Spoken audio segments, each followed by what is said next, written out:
I am much more humble than you could ever understand, Donald Trump. He literally told Leslie Stahl that. Donald Trump has dubious connections to Russia, and I too have a dubious connection to Russia. And I'd like you to give Pam a hand for hosting the event tonight.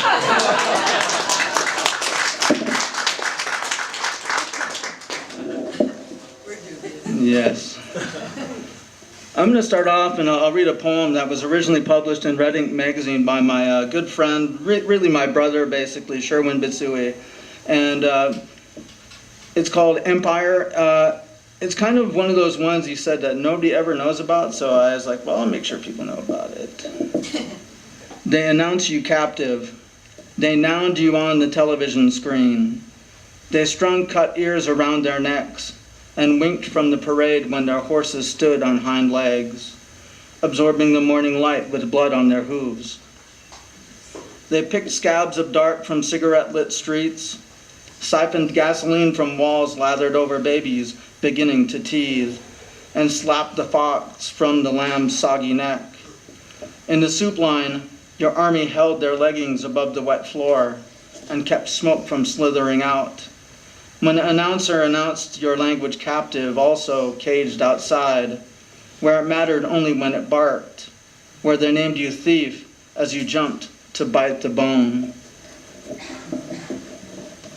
I do a Sherwin Bitsui impression, but he'd probably kill me if I did it in public. I do two impressions. I do a Sherwin Bitsui impression and a Shelley Taylor impression, and I'd probably be dead if I did either in public.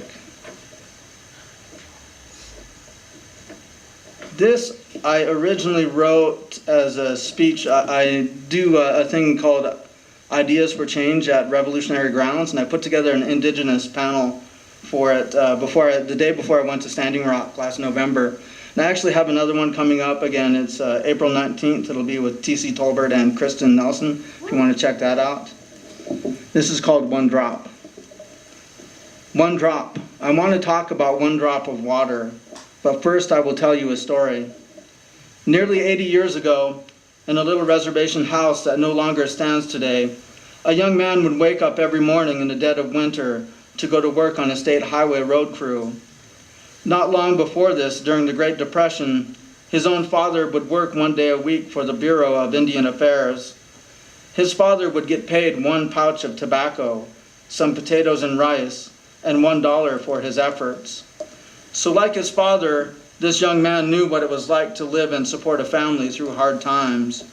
He would wake every morning, walk to a neighbor's house, and haul water from the well back from his home for the use of his family, our young wife and 7 children.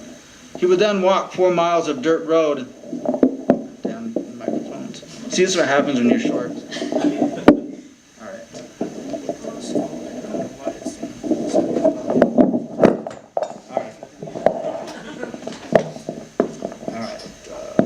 He would then hitchhike 6 miles to work, then back later on that evening.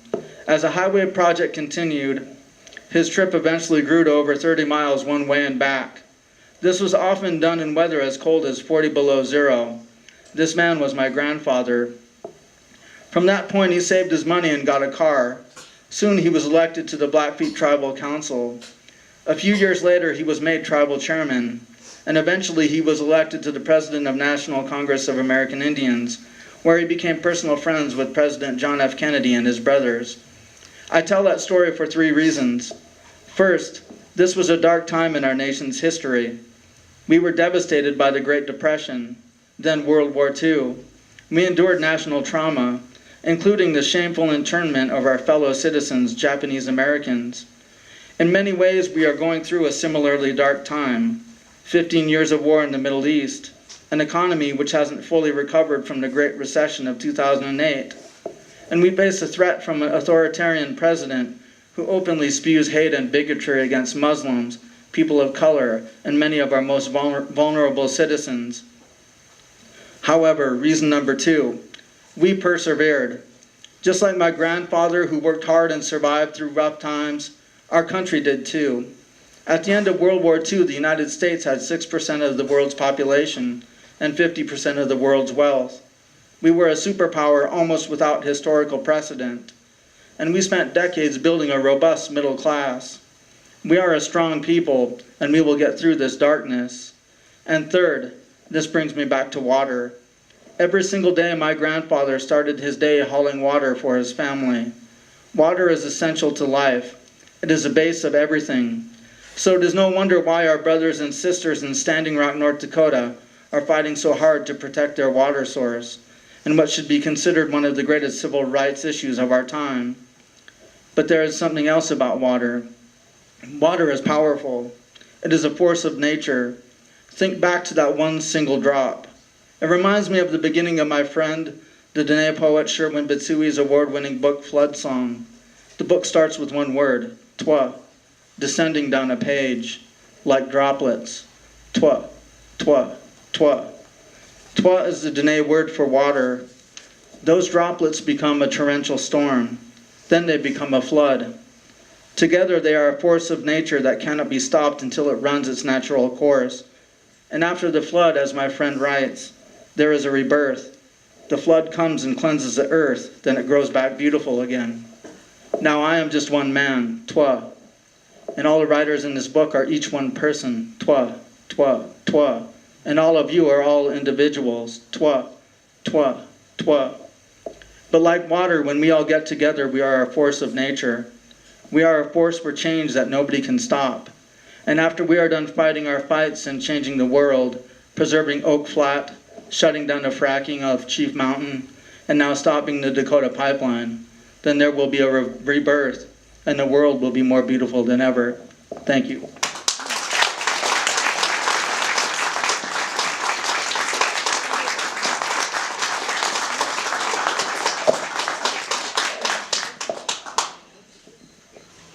What a beautiful way to end this reading. Our readers would be happy to sign the books, The Truth to Powers. They're only $20, and so and also Karen's beautiful broadside imminence here.